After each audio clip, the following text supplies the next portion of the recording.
சேகர் பாபு வந்து ஒரு நாள் போய் போட்டிங் போனார். அவர் மனைவியும் கொடைக்கானல் ஏரியில் போட்டிங் போனாங்க. போட்டிங் போயிட்டு பத்திரிக்கைக்காரவங்க வந்து அந்த டிவிக்கே பற்றி மட்டும் கேட்காதங்கிறாரு. இல்லை சார், மெயினாக கேட்கணும். என்ன கேட்க போகிற? இல்லை, நீங்கள் ஜெயிக்க முடியுமா? உறுதியாக ஜெயிப்பேன். இதில் என்ன? இல்லை சார், தாவேக்காவுக்கு அங்கே அதிக ஓட்டு. தாவேக்காவை பற்றி பேசாதையா? போட்டி எங்களுக்கு அதிமுகவுக்கு தான். தாவேக்காவை பற்றி பேசாத.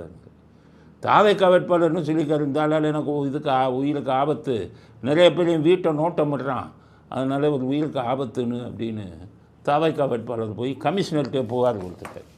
எங்கள் வீட்டாண்ட ஆட்டோவில் வந்து 4-5 பேர் வந்துட்டு போயிருக்காங்க. இதே மாதிரி கட்சியில் கட்டிக்கிட்டு வந்து போயிருக்காங்க. என் வேலைக்காரமாக தெரியல அயன் பண்ணுறவன் சொல்கிறான் சார், யாரும் வந்து இது மாதிரி நடந்ததே கிடையாது. ஆனால் ஒன்று தாவேக்கா வேட்பாளருக்கு சொல்கிறேன், இது சேகர் பாபு எல்லாம் அந்த வீட்டில் வந்து இதை ஊற்றுவாருங்க, மழை இதை ஊற்றுவாருங்க, இதை ஊற்றுவாங்க, ஆளை வச்சு மிரட்டுவார், அடிப்பேம்பார், ஒரு 10-20 பேரை கொண்டாந்து கலாட்டா பண்ணுவார். கொலையெல்லாம் பண்ணுற அளவுக்கு அவருக்கு இது கிடையாது, தைரியம் கிடையாது. அதனால் பயமுறுத்துவாங்க அந்த இதில் வச்சுக்கிட்டு. இவங்கெல்லாம் கடிக்காதவங்க, குலைப்பதோடு சரி. அதனால் அவர் தாவேக்கா வேட்பாளருக்கு சொல்கிறேன், துறைமுகத்தில் தோல்வி முகத்தில் இருக்கிறாருங்கிறது அவருக்கே தெரிஞ்சு போச்சு. அதனால் ஒரு 4-5 நாள் பொறுத்துக்கங்க. அது வந்து குலைக்கும் நாய் கடிக்காதுன்னு சொல்கிறபடி சேகர் பாபு வந்து பயமுறுத்தலோடு சரி. அன்றைக்கி செல்ஃபோனில் வயிற்றில் குத்துனாருன்னு பயந்துட்டார். அதனால் பயப்படாதீங்க, சேகர் பாபு வேலை எதையும் செய்ய முடியாது. அதுவும் இப்போ போகிறேன்னு தெரிஞ்சிருச்சு. நிறையா இடங்களில் பார்த்திங்கன்னா காவல்துறையிலே தாவேக்காவின் முக்கியமான ஆட்களுக்கு ஃபோன் பண்ணி சொல்கிறாங்க, சார் எலெக்ஷன் கவுண்டிங் நடக்கிற இன்றைக்கி யாரும் இருக்காதிங்க வீட்டில், இப்போ இவங்க பெரிய கலாட்டா பண்ணுவாங்க. நான் சொல்கிறேன், திமுககாரன் பல்ஸ் எனக்கு தெரியும். அவன் கட்சி ஜெயிச்சா தான் கலாட்டா பண்ணுவான், அவன் கட்சி ஜெயிச்சா தான் உங்களை அடிக்க வருவான். அவன் கட்சி தோக்குதுன்னு வைக்க எங்கே போகிறான்னு தெரியாது திமுககாரன்.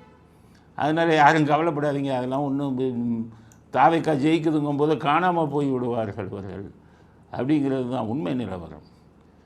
அதனால் அடுத்த விஷயம் வந்து சேகர் பாபு இங்கேருந்து என்ன பண்ணிட்டாரு, காலையில் திருச்செந்தூருக்கு போயிட்டார் அப்படின்னு செய்தி வந்துருக்கு. இவர் விஜய் அங்கே கொடைக்கானலில் போட்டு ஓட்டிக்கிட்டு இருந்தார் மனைவியோட. உடனே ஸ்டாலின் ஃபோன் பண்ணி, இருந்தாலும் போய் திருச்செந்தூர் போயிட்டார் இல்லையா, முருக பக்தர்கள்லாம் ஏற்கனவே நம்ம மேலே கடுப்பில் இருக்காங்க, நம்ம இது திருப்பரங்குன்றத்தில் வந்து இது ஏற்ற வேணாம், தீபம் ஏற்ற வேணான்னு ரொம்ப பிரச்சனை பண்ணிட்டோம், எல்லாம் கவுத்திட்டாங்க, அதனால் இப்போ போயிட்டாங்க, எதுக்கு நீ அங்கே போய் நீயும் ஒரு முருகர் கோயிலுக்கு போயிடணுன்னு. உடனே இவர் திருச்செந்தூருக்கு போனதுனால இவர் மறுபடியும் திருப்பரங்குன்றம் போயிட்டார்.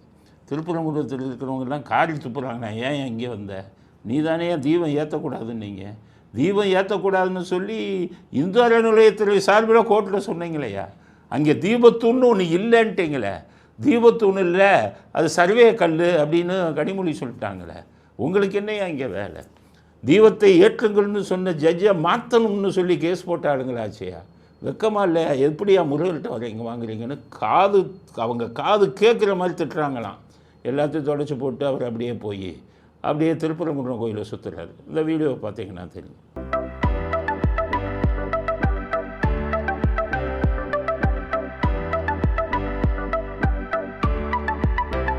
அதனால் முருகர் ஐஸ் வைக்கிறதுக்கு முருக பக்தனும் ஒருத்தன் போடுவானா அவங்களுக்கு, அதனால் போடலையே வேணும்.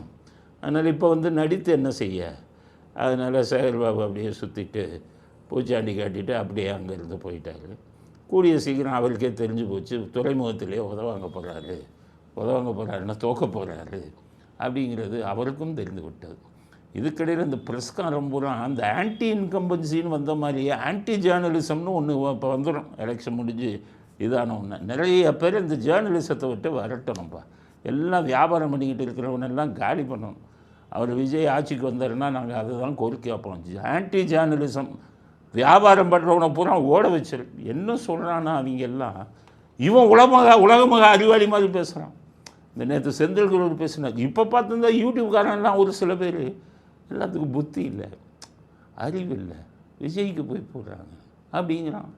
விஜய்க்கு போட்டவன் பூரா என்ஜினியரிங் படித்து குவாலிஃபைடு ஆகி வெளிநாடுகளில் போய் லட்சக்கணக்கில் சொல்லப்போனால் கோடிக்கணக்கில் ஒரு வருஷத்தில் கோடிக்கணக்கில் சம்பாரிச்சுக்கிட்டு இருக்கான்.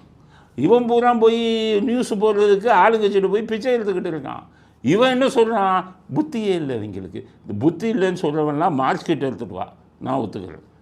நீ வந்து உன் மார்க்கில் ஃபஸ்ட் அட்டம்ப்டில் பாஸ் ஆகிருந்தேன்னு வச்சுக்க, இல்லை ஒரு 70-80 வாங்க பாஸ் ஆனேன்னா உன்னை அறிவாளின்னு ஒத்துக்கிறேன். எல்லாம் படுமுட்டாள் அடி முட்டாள்லாம் எல்லாத்துக்கும் விஜய்க்கு போய் ஓட்டு போடுறாங்க அப்படின்னு பேசுகிறான். அதனால் இந்த ஜேர்னலிசத்துக்கு ஒரு முடிவுக்கு கொண்டு வரணும். இது விஜய் வந்த ஒன்று, அது செய்தித்துறையில் இருக்குது. நான் சொல்கிறேன் இவங்களை என்ன பண்ணணும்னு நான் சொல்கிறேன். செய்தித்துறை இன்னமே டிஜிட்டல் மீடியா தான், அவங்கள புறம் துரத்திட வேண்டியது தான். டிஜிட்டல் மீடியா தான் இன்னமே. டிஜிட்டல் மீடியாலேயும் சில காட்டி கொடுக்குறவன் சுற்றிக்கிட்டு இருக்கான்.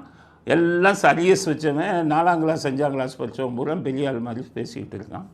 உங்களுக்கு ஒரு முடிவு வரும். ஆன்டி இன்கம்பன்சி மாதிரி ஆன்டி ஜேர்னலிசம் இன்னமும் பேசிக்கிட்டு இருக்காங்கப்பா சில பத்திரிக்கைக்காரன். அது 4ஆம் தேதி இப்போ ட்ரெண்டு மாறிடுச்சு. அதான் ஓட்டு போட்டு முடிச்சாச்சு 23ஆம் தேதியை. அவர் ஹிந்து என்றாம் சொல்கிறார், இப்போ மாறிடுச்சு. இப்போ ஓட்டு போட்டதுக்கப்புறமா மாறிடுச்சு. அதனால் உங்களுக்கு எல்லாம் இருக்குது. மக்களே உங்களை புறக்கணிப்பார்கள், உங்கள் இதை மூட வச்சுருவாங்க. இருக்குது, எங்கிட்ட லிஸ்ட்டு இருக்குது, வருங்காலத்தில் பார்ப்போம் அப்படிங்கிறது தான்.